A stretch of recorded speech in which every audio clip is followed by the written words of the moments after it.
L'échange que vous allez entendre est un entretien épistémique.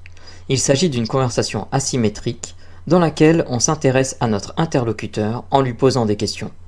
Au travers de celle-ci, nous cherchons à comprendre les raisons qui motivent son avis. L'objectif principal de cette forme de conversation est de passer un moment agréable et mutuellement enrichissant. Salut Vicky, Bien le bonjour. c'est Marquette. Alors, je t'entends pas très bien, Arcana. Ah, c'est possible, je suis un petit peu éloigné de mon téléphone. Attends, je vais régler ça. Normalement, c'est mieux. Oui, c'est beaucoup mieux. Comment va? Ah, ça va et toi? Ma foi, après une longue route, je me détends un petit peu. Donc ça va.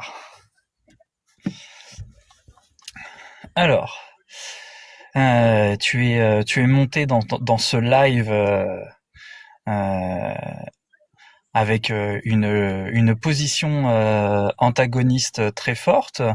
Quelle est ta quelle est ton opinion ou la position que tu souhaites défendre?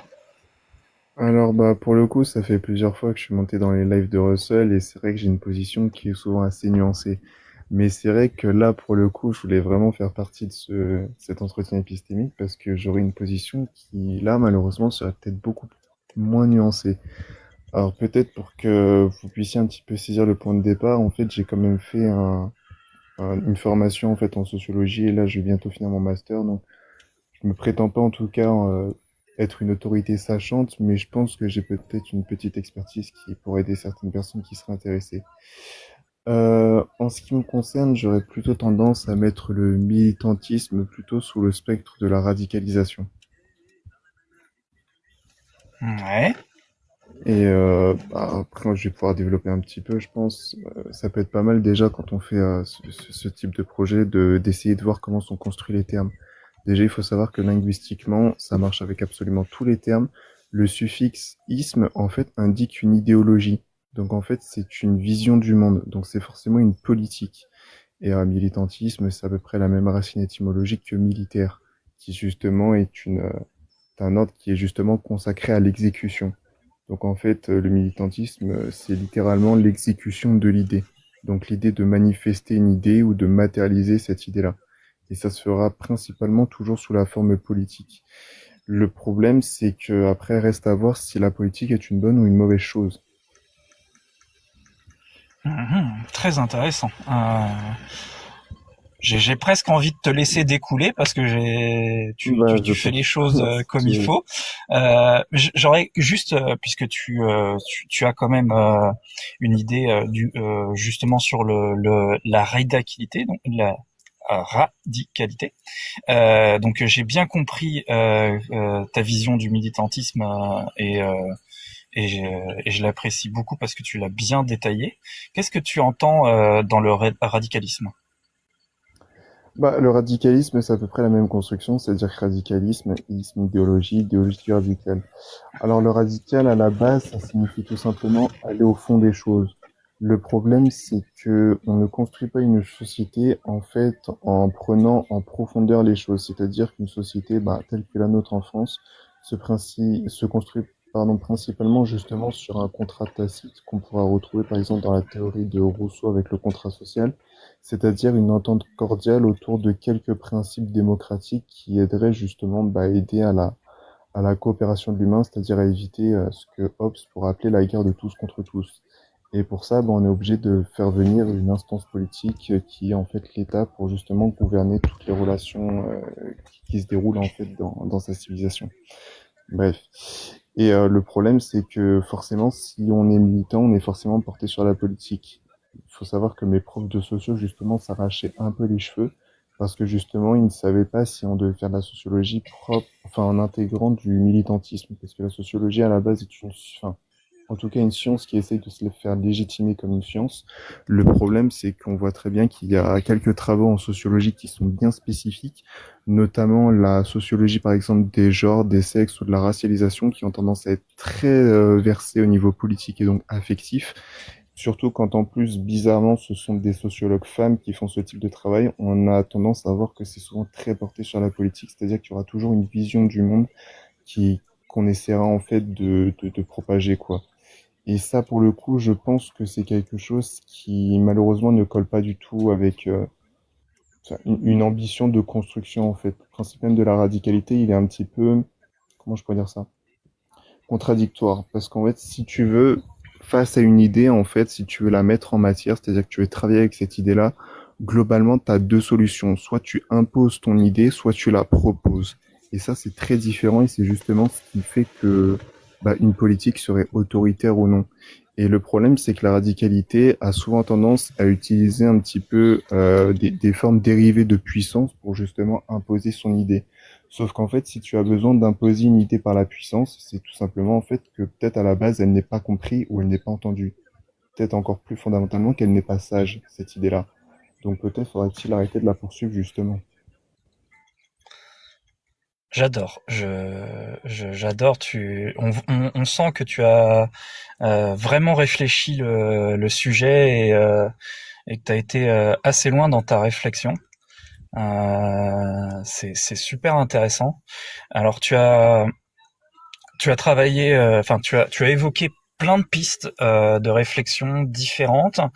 Tout au début de cette tirade, tu as un peu évoqué le biais de la morale sur le fait que est-ce que c'est une bonne ou une mauvaise manière de faire les choses. Tu as évoqué un autre point là qui moi m'a pas mal interpellé, c'est le fait de d'imposer ou de proposer l'idée. Et ça, j'ai trouvé ça très intéressant comme réflexion. Est-ce que ça t'intéresserait qu'on approfondisse sur ce point-là? Bien sûr, si tu veux.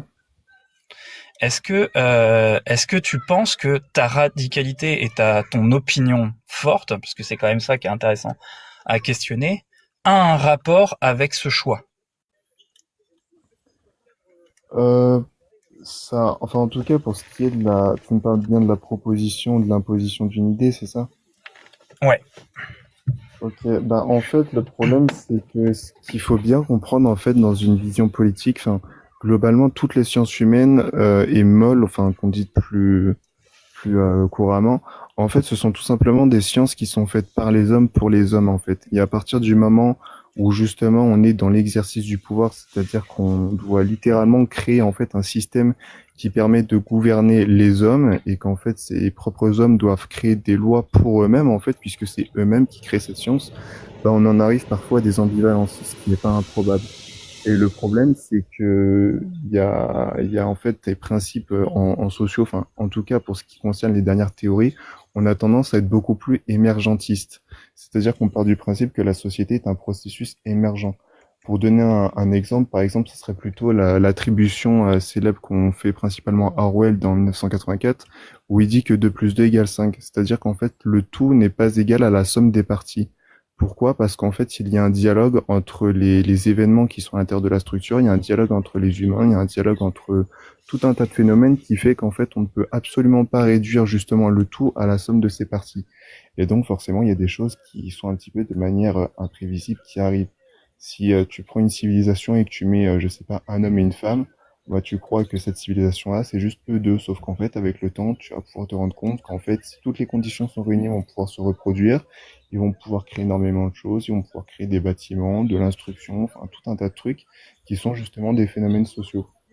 Et le problème de la radicalité principalement, c'est qu'en fait, on en arrive à un stade où il y a une sorte de désillusion un petit peu de la politique, c'est-à-dire que la politique, d'une manière très systémique, ne fonctionne plus. C'est-à-dire qu'en fait, les gens qui se prennent pour des autorités n'arrivent globalement plus à communiquer leurs idées parce qu'en fait, on rentre plutôt dans une analyse microphysique du pouvoir. C'est-à-dire qu'en fait, la politique est un petit peu dirigée à un niveau très très local. En fait, quand on dit que tout est politique, ça veut tout simplement dire que tout correspond en fait à une vision du monde. Mais une vision du monde, c'est pas forcément une vision du monde qui peut être très globale. Ça peut juste être une vision du monde pour soi. Quand je sais pas, vous êtes chez vous, que vous décidez de sortir pour faire vos courses, vous allez choisir tels aliments plutôt que d'autres. parce qu'en fait, ça correspond à ce que vous voulez manger pour vous, en fait. Ok, ok. Alors, je vais quand même tempérer un petit peu parce que je sens que je vais quand même tu peux aller très très loin dans ta réflexion. Mais l'entretien est quand même là pour essayer d'approfondir une idée particulière. Et donc, de ce que je comprends dans tes éléments, c'est que on est en société, on fait on essaye de vivre ensemble et que ce vivre ensemble peut se construire par deux manières différentes, qui sont soit la proposition de vivre de telle ou telle manière, ou l'imposition de vivre de telle ou telle manière. Est-ce que si tu me corriges si je dis une bêtise, et que ta vision du militantisme consiste à aller dans le sens d'imposer une vision d'une manière de vivre en société. Disons qu'on va être obligé de mettre des règles pour tous. Donc forcément, s'il y a des gens qui ne veulent pas respecter les règles et qu'on considère que le respect de ces règles-là pourrait constituer un bien commun, comme le fait, je sais pas, de ne pas tuer les gens, ce qui paraît un peu plus évident, bah oui, en fait, on va être obligé d'imposer ce type de règles. Le problème, c'est que ces règles-là, elles fonctionnent parce qu'elles sont évidentes. Et en fait, j'aurais presque envie de te dire qu'on n'aurait presque pas besoin de politique pour comprendre en fait qu'il faut pas tuer les gens. Je veux dire, un simple travail éducatif en fait peut faire très bien l'affaire. Le problème, c'est que pour des choses qui sont beaucoup plus secondaires, comme faire des politiques sur des trucs qui sont hyper obscurs, comme des notions abstraites en économie qu'on ne connaît rien, en fait, si c'est abstrait, c'est parce qu'il y a une raison, en fait, c'est parce que c'est exotique par rapport à nous et qu'en fait, ça ne nous concerne pas. C'est pour ça que justement, il y a une méfiance vis-à-vis de ces politiques-là qui est complètement justifiée, c'est parce qu'en fait, ça ne nous concerne pas, tout simplement. Maintenant, on peut essayer de proposer ces idées, on peut Ouais. essayer de les imposer. Le simple fait est qu'il y a toujours une question de juste mesure à faire, c'est-à-dire que quand on impose ces Je idées, comprends. Attends, vas-y. j'ai un truc que je saisis là. Effectivement, tu dis que en fait, il y a beaucoup de choses sur lesquelles on cherche à prendre des décisions sur la manière dont ça doit être exécuté dans la société. Le souci, c'est que parmi la société qui doit décider dans son ensemble comment procéder sur ces choses-là, il y en a une grosse partie qui, je vais être grossier, s'en bat les couilles. Et une autre partie de la société, elle, par contre, a une opinion très forte et voudrait imposer son opinion aux autres.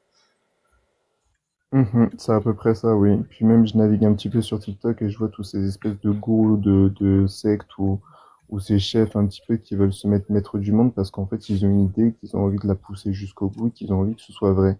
Sauf que malheureusement, on risque de patauger en pleine mauvaise foi parce qu'en fait, on se rend compte que si justement les gens ne partagent pas la même idée que nous, c'est pas qu'elle manque de puissance ou qu'elle manque d'entendement, c'est qu'en fait, peut-être juste qu'elle est un peu plus absurde ou qu'elle ne correspond absolument à rien d'une autre personne. Quand on voit toutes les dérives, par exemple, que ça prend au niveau des LGBT, je peux même pas cracher dessus puisque j'estime que je suis un petit peu partie de cet ensemble-là, d'un point de vue intellectuel. Bon, par contre, je milite pas du tout pour ça, hein. Mais le fait est que quand on voit aujourd'hui, enfin, tous les gars qu'on a vus, par exemple, sur TikTok, où on s'amuse à remplir une fiche et on voit qu'il y a les non-binaires, les xénomorphes, ceux qui s'identifient à des métamorphes. Moi, les métamorphes, je leur lance des Pokéballs dessus, quoi. Je fais rien d'autre avec. Donc, l'idée, c'est un petit peu de comprendre que justement, si on laisse un petit peu feu vert à toutes les propositions possibles, on se retrouve aussi avec des trucs qui sont absurdes. Mais si on fait que de l'imposition, on se retrouve avec un espèce enfin, une espèce de dictature ou de gouvernement complètement dictatorial, un peu autoritaire. Enfin, c'est quoi le mot que je cherche? Totalitaire, voilà. Totalitaire. Totalitaire. En fait, il faut constamment peser le pour et le contre et en fait à chaque fois doser les deux parce qu'en fait aujourd'hui il y a beaucoup de gens qui un petit peu ont envie d'être maître du monde ou d'être tout puissant, mais en fait quand vous voyez le président à la télé, vraiment si vous étiez dans sa peau, est-ce que vous auriez envie de dire que vous êtes heureux? Je pense que gouverner d'autres personnes, c'est quelque chose de super compliqué, c'est-à-dire qu'en fait on pourrait y mettre tout le sérieux du monde. Je n'arrive pas à concevoir comment un mec s'est un jour dit, Moi, je veux gouverner 68 millions de personnes et je sais que je vais être un bon président. C'est absolument impossible. La singularité humaine est beaucoup trop grande.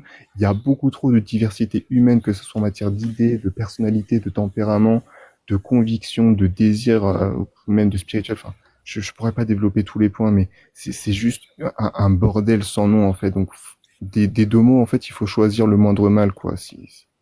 On répète ça comme si Mais ça c'est pas une avait- richesse, justement, cette diversité? Bah, c'est une richesse, oui et non. C'est-à-dire que c'est une richesse pour l'humain, mais c'est pas une richesse pour la société qui, justement, en fait, est un petit peu, enfin, a un modus operandi qui est très glacial et qui, en fait, se contrefout de savoir si elle fait Ouais. dans le bien ou dans le mal. Alors, on arrive bientôt aux 15 minutes. Je voudrais te poser deux dernières questions où il faudrait raccourcir l'explication. La première, est-ce que tu penses qu'il y a une solution qui serait plus efficace pour faire passer une idée que la radicalité? Bah, tout d'abord, je pense je vais pas dire qu'il faudrait déconstruire parce que déconstruction implique souvent destruction, quoi. C'est juste que quand on déconstruit, on est capable de remonter derrière, mais on remonte souvent la même chose. Ce qui n'est pas idéal. C'est pour ça que détruire les systèmes politiques comme le camarade précédemment l'avait proposé, je pense pas que ça fonctionnera puisqu'en fait, si on devait rebâtir quelque chose derrière, ce serait quelque chose d'à peu près similaire. Donc c'est pas une idée.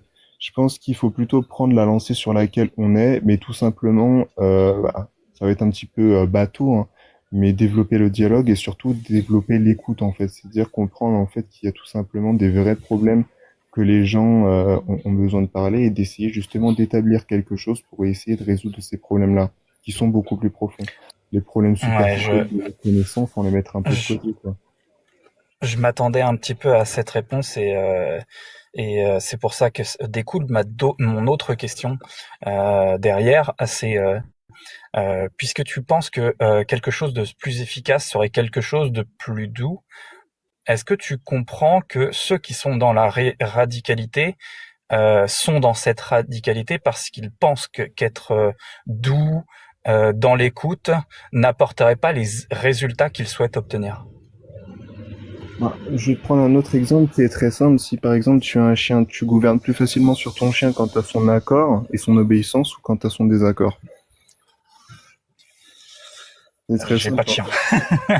Non, mais c'est un petit peu l'idée, si tu vois. C'est-à-dire qu'en fait, c'est en fait toujours plus facile de gouverner sur les autres quand en fait les autres ont décidé de se laisser gouverner parce qu'ils savent que vous ferez mieux qu'eux, en fait. Tout simplement. J'entends. Merci. Merci beaucoup pour ta réflexion. On voit que tu as beaucoup réfléchi. Est-ce que vous avez des questions à emporter, mes joyeux camarades? Moi, j'ai pas de questions à emporter. John, Non, non, pas de questions à emporter. Galactique, Je suis en train d'essayer d'en formuler une, mais je vais avoir du mal. Euh,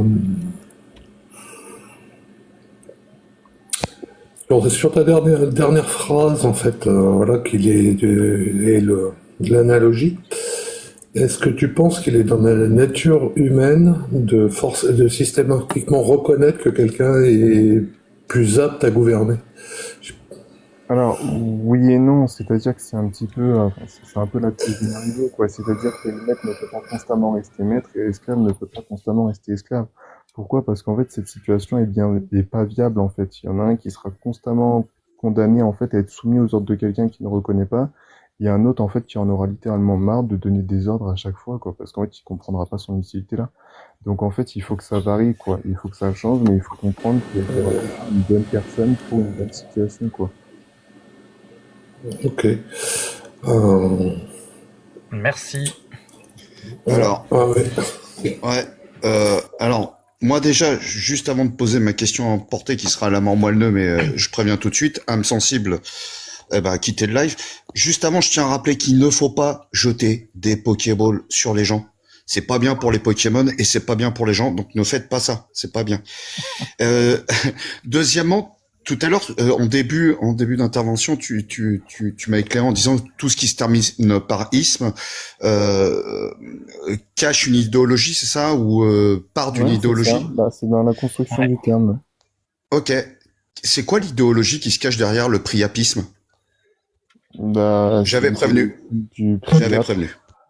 Et alors moi, priap, je connais une notion de ça en astrologie, mais je vais peut-être pas développer ça là.